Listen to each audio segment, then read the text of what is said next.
Hello, good morning! Good morning mga ka-JJ!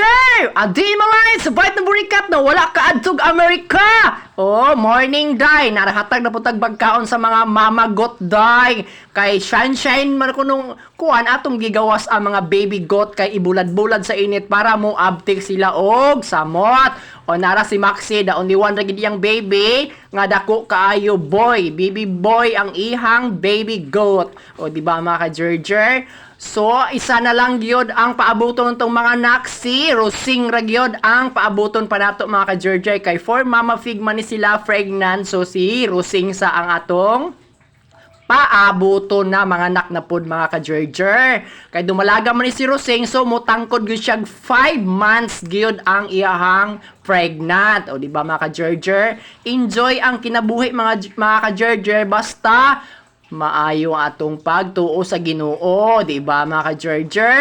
Thank you for watching and please like and share.